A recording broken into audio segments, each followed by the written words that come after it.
రైట్గా తెలంగాణ సచివాలయంలో మంత్రి ఉత్తమ్ కుమార్ రెడ్డి మీడియాతో మాట్లాడుతున్నారు. లైవ్ ద్వారా చూద్దాం. శూన్యంకి దగ్గర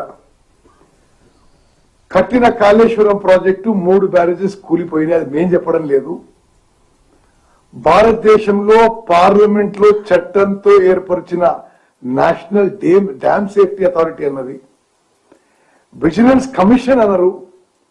అదేవిధంగా సుప్రీంకోర్టు జడ్జితో ఏర్పడిన జ్యుడిషియల్ కమిషన్ కూడా they are directly and vicariously responsible for the collapse of the barrages.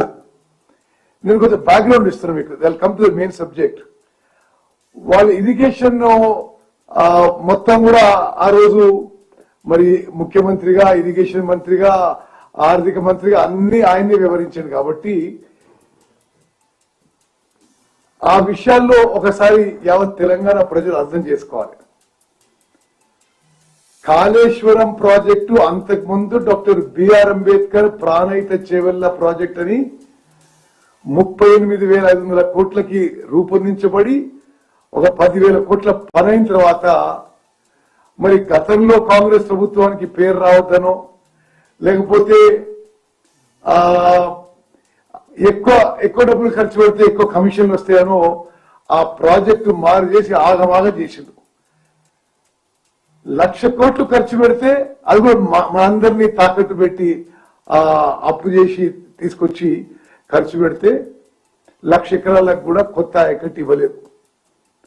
అదేవిధంగా ఇది సీతారాం సాగర్ది అంతకుముందున్న Rajiv Dummugudem lift irrigation scheme and Indira Sagar Rudramakota lift irrigation schemes రెండు కూడా మరి అవి అయిన పనులను వదిలేసి అబాండన్ చేసే ప్రాజెక్ట్ ని సీతారామ లిఫ్ట్ ఇరిగేషన్ ప్రాజెక్ట్ ని మొదలుపెట్టిండు.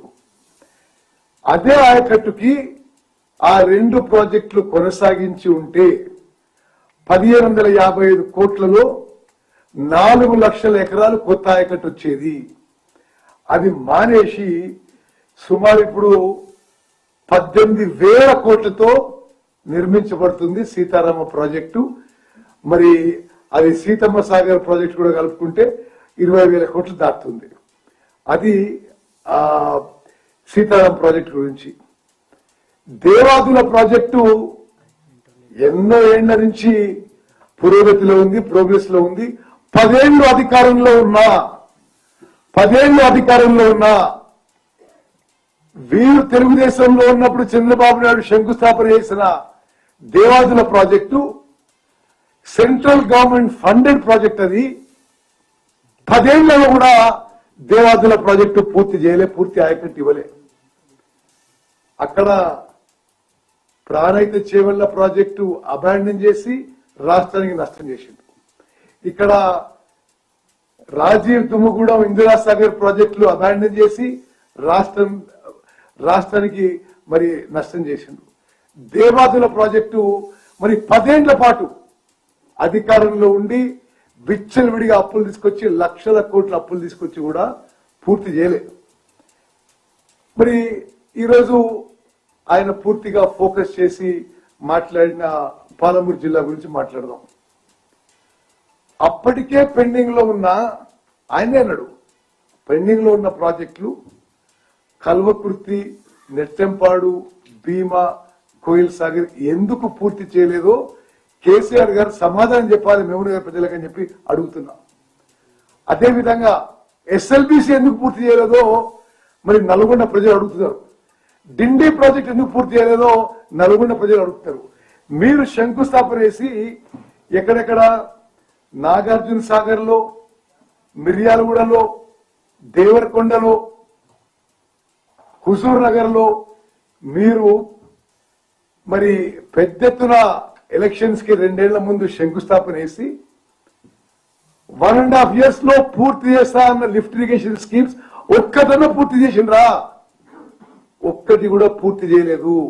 మేము ఆ పనులు టేకప్ చేసి ఇప్పుడు పూర్తి చేసే పనిలో ఉన్నాము. మరీ దారుణంగా పాలమూరు రంగారెడ్డి విషయంలో అబద్ధాలు చెప్పడం, ఇది ఒక 10 ఏళ్ల పాటు తెలంగాణ రాష్ట్రానికి ముఖ్యమంత్రి నుండి దిగిపోయిన వారికి తగదని చెప్పి మనం చేస్తున్నాం. పాలమూరు రంగారెడ్డి ప్రాజెక్ట్ లో కేసీఆర్ గారు 1 ఎకరం ఒక్క ఎకరం ఉన్న ఆయకట్టు ఇచ్చిందా మీరు? ఇవ్వలే. 27,000 కోట్లు ఖర్చు పెట్టి ఒక్క ఎకరం ఆయకట్టు ఇవ్వలే. సీతారామ ప్రాజెక్టుకి 8,500 కోట్లు ఖర్చు పెట్టి ఒక్క ఎకరం ఆయకట్టు ఇవ్వలే. కాళేశ్వరం ప్రాజెక్టు 1,00,000 కోట్లతో కట్టి బ్యారేజీలు కూలిపోయినాయి. మరి ఇది మీది ఇరిగేషన్ లో మీ స్టోరీ అంటే అది. ఆయనే ఆ పదం వాడు స్టోరీ అని. మరి పాలమూరు రంగారెడ్డి ప్రాజెక్టు గురించి ఇంకొన్ని విషయాలు చెప్పాలి. పాలమూరు రంగారెడ్డి ప్రాజెక్టు గతంలోనే కాంగ్రెస్ పార్టీ అధికారంలో ఉన్నప్పుడే 90 టీఎంసీలకి జీవో ఇవ్వడం జరిగింది. ఆ తర్వాత జూరాల ప్రాజెక్టు కూడా కాంగ్రెస్ అధికారంలో ఉన్నప్పుడే జీవో ఇవ్వడం జరిగింది. ఏమిటి అలా 45 టీఎంసీలు మేము తగ్గించి ఉపయోగించినవాట. మేమేదో కేంద్రానికి ఒప్పుకున్నవాట, కేంద్రం ఏదో అని చేసినట్ట. మేము కేసీఆర్ గారు ఇటువంటి పచ్చి అబద్ధాలు మీరు మాట్లాడడం ఇది సరైనది కాదు. మరి తెలివిలేని ఎవరో దద్దమ్మ ఎవరో తెలంగాణ ప్రజలు నిర్ణయించాలి. నేను రాసిన 2 లేఖలు కూడా మీడియాకి రిలీజ్ చేస్తున్నా. వాళ్ళు ఏ విధంగానైతే జీవో ఇచ్చిండ్రో వాళ్ళు ఉన్నప్పుడు 45 టీఎంసీలు ఫస్ట్ ఫేజ్ గా savings in minor irrigation first phase గా ఆమోదం. మరి అదే విధంగా మరో 45 టీఎంసీలు గోదావరి వాటర్ డైవర్షన్ విషయంలో మరో 45 టీఎంసీలు 90 టీఎంసీల కోసం మేము ఎప్పుడు కూడా కేంద్రంతో కొట్లాడినాం. మీకంటే కృష్ణా నదీ జలాలు రక్షించుకోవడంలో మేము చాలా సమర్థవంతంగా ముందుకు పోయని చెప్పి మనం చేస్తున్నాం. అది ఇరిగేషన్ మినిస్టరు ఇలా లెటర్ రాసిన చెప్పిండు. మరి ఆయన చదివిండో ఇంకో చదివిందో కానీ ఇందులో స్పష్టంగా 45 టీఎంసీ మీరు మైనర్ ఇరిగేషన్ లో సేవింగ్స్ లో ఇవ్వండి, మరో 45 టీఎంసీ మీరు గోదావరి వాటర్ డైవర్స్ ఇవ్వండి మరి అని చెప్పడం. నేను రాసిన అన్ని లేఖల్లో కూడా వాళ్ళు ఇచ్చిన జీవో మేరకే, ఏదైతే వాళ్ళు అధికారంలో ఉన్నప్పుడు ఆగస్టు 2022లో జీవో ఇచ్చిండ్రో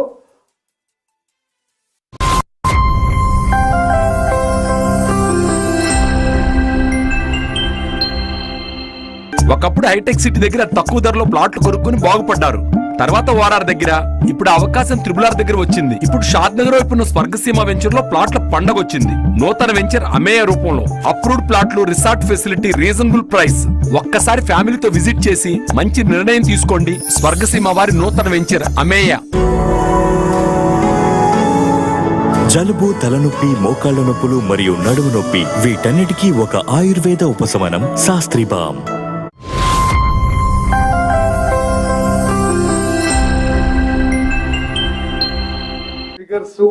డేట్స్ తో సహా క్రాలజీ తో రేపు చెప్తాను. అంటే ఈరోజు టైం తక్కువ ఉంది, మిమ్మల్ని కూడా ఎక్కువ ఇబ్బంది పెట్టకుండా నేను ఇన్ షార్ట్ ఈరోజు చెప్తాను. కృష్ణా నదీ జలాల్లో లిఖిత పూర్వకంగా ముఖ్యమంత్రిగా కేసీఆర్ గారు మీరు ఆంధ్రాకి 512 టీఎంసీలు ఇవ్వండి, తెలంగాణకి 299 సరిపోతానని అపెక్స్ కౌన్సిల్ మీటింగ్ లో మీరు ఒప్పుకున్నారా లేదా? రేపు ఆ రికార్డు, ఆ కాగితాలు కూడా మేము బహిరంగంగా మీడియా మిత్రులకు తెలియజేస్తాం. అరే మీరు కృష్ణా జలాల విషయంలో పాలమూరు జిల్లాకి, నల్గొండ జిల్లాకి మీరు మోసం చేసి మరి ఇంకోల మీద ఏదో దోషం పెట్టడానికో తప్పు చూపించడానికో ఇది నిజంగా ఏమాత్రం తగదని చెప్పి నేను మనం చేస్తున్నా. అదేవిధంగా మీకు కొన్ని లెక్కలు చెప్పాలి. 90% పూర్తయిందన్నాడు. 90% పూర్తయిందా? ఒక్క ఎకరానికి ఆయకట్టు ఇచ్చినవా? ఏది నిజమో కేసీఆర్ నిజం చెప్పాలని కోరుతున్నాం. వాళ్ళ హయాంలోనే రివైజ్ ఎస్టిమేట్స్ కింద ఆ ప్రాజెక్ట్ కి 55,000 కోట్లు అయితే అని అంచనా చేసిండు. 27,000 కోట్లు ఖర్చు పెట్టి ఒక్క ఎకరం కూడా మరి ఆయకట్టు ఇవ్వలే. మేము అధికారంలో వచ్చిన తర్వాత సుమారు పాలమూరు రంగారెడ్డి ప్రాజెక్టు మీద 7,000 కోట్లు ఖర్చు పెట్టినము. పాలమూరు రంగారెడ్డి ప్రాజెక్టుతో సహా ఉమ్మడి మహబూబ్నగర్ జిల్లాలో కల్వకుర్తి, నెట్టెంపాడు, భీమా, కోయిల్ సాగర్ ప్రాజెక్టులు పూర్తి చేయడానికి కట్టుబడి ఉన్నాము. కృష్ణా బేసిన్ లో ఉన్న ఎస్ఎల్బిసి డిండి ప్రాజెక్టు పూర్తి చేయడానికి కట్టుబడి ఉన్నాము. కృష్ణా బేసిన్ లో ఉన్న మీరు శంకుస్థాపన చేసి అసలు పనులు మొదలు పెట్టకుండా వదిలిపెట్టిన నాగార్జున సాగర్, దేవరకొండ, మిర్యాలగూడ, హుజూర్ నగర్ కాన్స్టిట్యున్సీలో కృష్ణా జిల్లాలతో మరి లిఫ్ట్ ఇరిగేషన్ స్కీమ్స్ మేము పూర్తి చేయడానికి వేగవంతంగా చర్యలు తీసుకుంటున్నాం, పనులు జరుగుతున్నాయి. మరి ఇది మేము 90% పూర్తి చేసినామంటే ఇది లెక్కలు. ఒక్కెకరం కూడా ఆయకట్టు ఇవ్వకుండా మరి 90% పూర్తి చేస్తుంది పెద్ద మనిషి అంటారు. ఇక ఇది డిపిఆర్ రిటర్న్ చేయడం విషయంలో DPR Palamuru Rangareddy detail project report కేంద్ర ప్రభుత్వం 12 ఏప్రిల్ 2023లో రిటర్న్ చేసింది. అప్పుడు ముఖ్యమంత్రి ఎవరు? కల్వకుంట్ల చంద్రశేఖరరావు గారు. ఇరిగేషన్ మంత్రి ఎవరు? కల్వకుంట్ల చంద్రశేఖరరావు గారు. మరి ఆ రోజు వాళ్ళ ప్రభుత్వంలో రిప్లై ఇచ్చారు. మరి ఆ తర్వాత టర్మ్స్ ఆఫ్ రెఫరెన్స్ కింద ఫర్దర్ టర్మ్స్ ఆఫ్ రెఫరెన్స్ కింద Godavari diversion water Krishna water dispute tribunal కింద పేర్కొనబడింది. ఆనాడు గాని ఈనాడు గాని చాలా స్పష్టంగా చెప్తున్నాము. మరి మీలాగా మోసం చేసే అలవాటేం లేదు మాకు. ఏదో స్లోగన్ కావాలనో, ఏదో డ్రామా చేయాలనో, ఏదో మేమే తెలంగాణకి మేలు చేసినామను మరి చెప్పడానికి ఇటువంటి మోసపూరిత మాటలు ఆపేయాలి. ఆనాడు గాని ఈనాడు గాని ఏనాడు కూడా 90 టీఎంసీల కంటే పాలమూరు రంగారెడ్డికి మేము తక్కువ అడగలేదు.